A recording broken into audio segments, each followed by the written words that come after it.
जी 3 गुना होना है मार्केट, कहाँ लगाएंगे चौके आप आपके पसंद का सेक्टर, इलाका, आप किस तरफ सिक्स मारने की कोशिश करेंगे?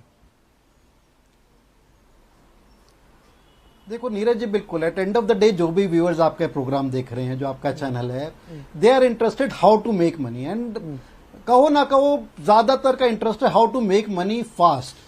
और ये एक सेबी का डाटा है, म्यूचुअल फंड इंडस्ट्री का डाटा है कि आप लीव अपार्ट 10-15% जो डेडिकेटेड डिसिप्लिन्ड इन्वेस्टर होता है, ज्यादातर एवरेज इन्वेस्टर, इवन हम एसआईपी को भी उसके अंदर जोड़ लें तो 3 से 4 साल में चर्निंग हो जाती है। आई थिंक 3 से 4 साल में काफी जो पुराना इन्वेस्टर है या एसआईपी है, इवन एसआईपी भी अपनी ब्रेक करके निकल जाता है, नया आ जाता है। सो एक अगर हम एक अच्छे इन्वेस्टर की साइकिल उसको ब्रॉडन कर दे, 5 साल की भी माने, आई थिंक जो 10 से 15 साल वाला इन्वेस्टर जो बहुत कम है। और अब इस young youthful kind of era में, डायनेमिक सॉर्ट ऑफ मार्केट्स में उतने आगे का विजन शायद बहुत ज्यादा लोग नहीं देख पाते। And that is the reason पिछले दिनों हमने देखा all this what happened in bitcoin, what is happening on this, ये जो जितने भी आपके गैम्बलिंग एप्स वगैरह हैं, तो उस चीज को मद्देनजर रखते हुए आई थिंक जैसे आपने कहा कैपिटल गुड्स और एफएमसीजी, इनकी वैल्यूएशन आज के दिन कम नहीं है, काफी एक्सटेंडेड वैल्यूएशन हो गई है।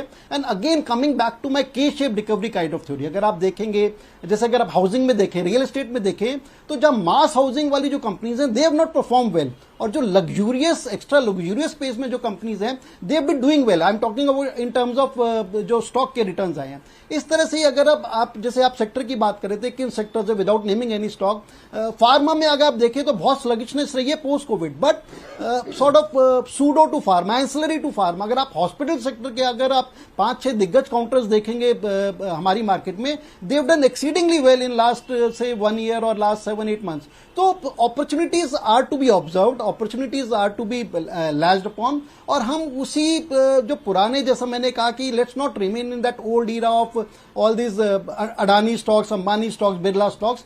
जैसा कि मेरे दूसरे कलीग्स भी कह रहे थे, शायद अच्छे मिड कैप में लार्जर अपॉर्चुनिटीज है, वहां पर जो मल्टीप्लिकेशन फैक्टर आने वाला है, जैसे जैसे हमारी इकोनॉमी ग्रो नहीं है 3 से 5 ट्रिलियन, 5 से 10 ट्रिलियन, वो एक बहुत बड़ा मल्टीप्लिकेशन फैक्टर आएगा। सो डेफिनेटली कैपिटल गुड और एफएमसीजी परफॉर्म करेंगे। इंफ्रा आपने नाम नहीं लिया, इंफ्रा इज वन सेक्टर जो मेरे को लगता है कि वहां पर कॉर्पोरेट गवर्नेंस बहुत अच्छी नहीं है और डेट वगैरह के बैलेंस शीट के इश्यूज हैं। So capital pool, FMCG definitely evergreen sectors हैं, but there are some sectors, some pockets, something like mid cap IT, which have done exceedingly well। और मेरे को लगता है कि वहां पर जो मल्टीप्लिकेशन फैक्टर आएंगे अगले 6 महीने से लेके 6 साल तक, जिस पीरियड में आपको रहना है, वो काफी अच्छे आने से। तो let's observe those kind of sectors, those kind of stocks, तो ज्यादा अच्छा पैसा बनेगा।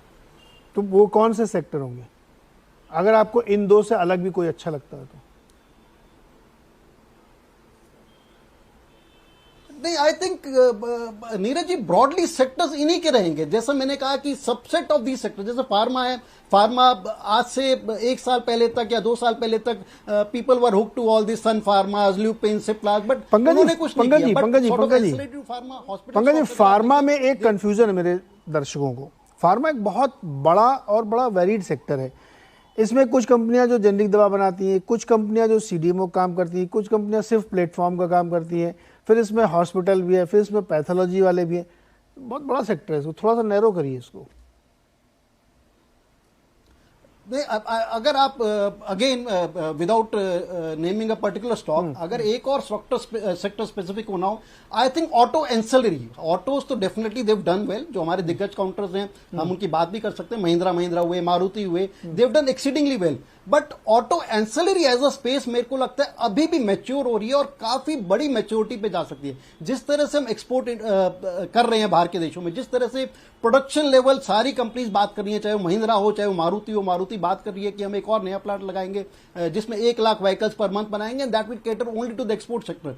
तो इसके साथ जो एंसिलरी जुड़ी हुई हैं, बहुत अच्छी वर्ल्ड क्लास एंसिलरी कंपनीज हैं हमारे पास, उनकी प्रोडक्शन लेवल बढ़ रहे हैं, उनके मार्जिन बढ़ रहे हैं, एंड जिस तरह से परफॉर्मेंस बढ़ रही है, I think this could be one sector जिसमें अगर हम अच्छे अपनी बैलेंस, अपने चॉइस अच्छी रखें स्टॉक्स में, तो this could be one sector which could explode and give you exponential returns in next 2 to 5 years। आज एक और बात मारुति वाले से पूछी, वो कहता 20-22 लाख गाड़ी बेचते हैं साल में, तो उन्होंने कहा कि मेरा टारगेट जो है 50% का है कम से कम। 2000 एक नया प्लांट लगा रहे हैं, 2030 तक उन्होंने बताया कि मैं 30 लाख गाड़ी तो मैं अपनी बेचना चाहता हूँ और 10 लाख OEM वाली हमारी जो है, तो 40 लाख गाड़ियाँ उनको बेचना, मतलब 19 लाख की कम से कम कैपेसिटी चाहिए उनको, तो इसीलिए प्लांट भी लगा रहे हैं। और सोचिए 22 से बढ़ा के सीधे वो 40 तक ले जाना चाहते हैं। क्या गजब का कैपेक्स कर रहे हैं और कितना बड़ा टारगेट लेके चले 7 साल में। तो जो पंकज जी कह रहे हैं ना, ये ऑटो एंसिलरी, अब उनको जो लोग सप्लाई करते होंगे या जिनसे वो सामान लेते होंगे, उसमें भी एक बड़ी गजब की ग्रोथ आने वाली है। तो लब्बो लुआब ये है पूरा इस शो का, कि ये शो मैंने इसलिए किया कि बहुत सारे डेटा पॉइंट्स हमारे सामने ऐसे थे जहाँ पे आपको एक स्ट्रक्चरल ग्रोथ मिल सकती है, और वो चाहे रियल एस्टेट हो, चाहे वो कैपिटल गुड्स हो, चाहे FMCG हो, सब में वैसी ग्रोथ थी। मैं तो जनवरी से कह रहा था FMCG बहुत तेज़ी दिख रही मेरे को, मैंने हर शो में बात कही थी कि FMCG मुझे बहुत, उसका रीज़न ये सर मुझे लगता है कि प्राइसिंग पावर उनके पास, महंगाई हो, इन्फ्लेशन हो, सस्ता हो, आपको मिलेगा उतने का ही, ग्राम कम कर देंगे हम, देंगे उतने का ही। आप 80 ग्राम बिस्किट लेके आओगे, जब आप इन्फ्लेशन नीचे हो जाएगा तो उसमें प्लस 20% एक्स्ट्रा कर दूंगा, लेकिन दाम मैं तो नहीं लूँगा आपसे। तो ये जो छोटी छोटी चीज़ें होती हैं ना FMCG की कंजम्पशन वाली, और प्लस एस्पिरेशन वहाँ पे भी है। जो लोग पार्ले बिस्किट खा रहे थे, अनलिस्टेड इसलिए नाम ले रहा हूँ, अब उनको लगता है कि थोड़ा क्रीम वाला खाना चाहिए, तो फिर वो उधर जाते हैं, तो वो 20 वाला 50 रुपये मिलने लगता है। तो ये जो एस्पिरेशन है गाँव से शहरों की ओर, शहरों से मतलब पहले आप एकदम अनब्रांडेड अंडरगारमेंट पहनते थे, फिर आप जॉकी पहनने लगे, फिर उसके ऊपर आप कैल्विन क्लीन पहनेंगे। ये सब कंजम्पशन के उस पैटर्न को दिखाते हैं जहाँ पे आपको बड़ी ग्रोथ और बड़ी चीज़ें मिल रही हैं, और इंडिया में ये सब कुछ हो रहा है अगर आप ध्यान से इन सब चीज़ों को देखें। तो चलिए, समय एकदम समाप्त हो गया है, 1-2 मिनट मेरे पास है। वीकेंड में क्या कर रहे हैं? इतना अच्छा मैंने माहौल बना दिया आप पार्टी वाला जी। तो मैं तो बल्कि आपके शो से इतना इंस्पायर हुआ कि मैं सोच रहा हूँ कि मैं भी कुछ कंजम्पशन करूँ, मतलब बाहर जाऊँ, रेस्टोरेंट वगैरह कहीं खाना खाऊं, पिक्चर देखूं। तो मूड तो अब बिल्कुल आपने ही बना दिया है ना मूड, आपके शो ने बना दिया। मतलब नहीं तो मैं सोचता कि भर दिया कि मतलब मंडे को ही जाके कुछ कर देंगे, इससे पहले पार्टी कर लेते हैं। घर वाले बहुत खुश होंगे कि ये सुन के। तो क्या प्लान है? मैं तो इस बार एक मैंने सीरीज चूज की है, स्कूल ऑफ लाइज, अभी आज से शुरू हो रही है, उसको मैं देखूंगा आज। आप क्या करेंगे वीकेंड में? मैं तो थोड़ा समय फैमिली के साथ ही बिताऊंगा नीरज जी, काफ़ी समय मिलता नहीं है क्योंकि इतनी सारी चीज़ें चल रही होती है। एंड हालांकि शो तो बड़ा पुराना है, बट मैं अभी कैचअप कर रहा हूँ सक्सेशन।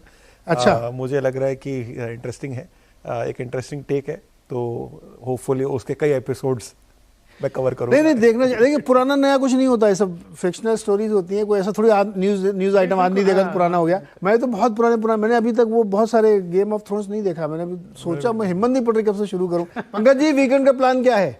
वेरी वेरी क्विकली बताइए, कहाँ जा रहे हैं? मुरथल जा रहे हैं क्या पराठा खाने? नहीं, एक तो दिल्ली में पिछले दिनों वेदर काफी अच्छा रहा है, much better than what is there in Mumbai.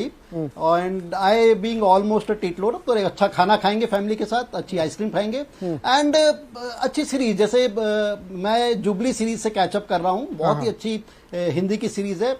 Unfortunately बहुत अच्छी मूवीज नहीं आ रही हैं पिछले, अगर हम 2-3 हफ्ते में देखें तो सिनेमाज के लिए कोई बहुत अच्छी मूवीज नहीं आ रही हैं। सो उस पे शायद एक कट्टा है मेरी तरफ से, but we'll have good food, good dinner, good ice creams, good family time and catch up with Jubilee series, जो कि एक अच्छी सीरीज मेरे को लगा। नहीं, वो सीरीज मैंने थोड़ी सी देखी थी, बहुत अच्छी सीरीज है, मजा आया। अभी पूरा देख नहीं पाया, मैं बहुत बड़ा कंज्यूमर हूँ, लेकिन फिर भी मैं बहुत सारी चीजें मिस कर रहा हूँ। मैंने last week Green City of Dreams देखी, मुंबई पे जो बनी हुई है, बहुत बड़ी सीरीज थी। लेकिन तो एंजॉय करिए वीकेंड में, मस्ती करिए, हेल्थ का ध्यान रखिए, सबसे ज़रूरी वो हेल्थ इज़ वेल्थ। और जो वेल्थ आप कमाने वाले हैं शो को देख के, उसका एंजॉय आप तभी करेंगे जब आप हेल्दी रहेंगे, तो उसका ध्यान जरूर रखिएगा। बहुत बहुत शुक्रिया आप सभी लोगों का, आप स्टूडियो आए सर, मज़ा आया।